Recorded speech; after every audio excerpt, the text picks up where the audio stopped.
தாய்மார்களுக்கும் இளைஞர்களுக்கும் எங்களுடைய நெஞ்சிலிருந்த வணக்கத்தை தெரிவித்துக் கொண்டு, தமிழகத்தில் வேற எந்த அரசியல் கட்சி தலைவராக இருந்தாலும் சரி, அதிமுக திமுக இருந்தாலும் சரி, அதே மாதிரி எந்த சாதி சங்க தலைவராக இருந்தாலும் சரி, இந்த மாதிரி இரவு 1 மணிக்கு எந்த யாருமே வரவேற்பு கொடுக்க மாட்டாங்க. உங்களுக்குலாம் கோடான கோடி நன்றியை வீரமுத்தரையர் உணவு சங்கத்தின் சார்பிலும் தமிழக சங்கத்தின் சார்பிலும் தெரிவித்துக்கிறேன்.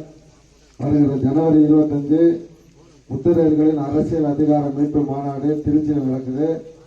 எல்லாரும் வரவேற்பு கொடுத்தது முக்கியம் இல்லை, அந்த மாநாட்டில் நம்ம மக்கள் ஒரு 5 லட்சம் பேர் கலந்துப்பாங்க. அதில் நீங்களும் ஒருத்தரா இருந்தீங்கன்னா இன்னும் ரொம்ப சந்தோஷப்படுறேன்.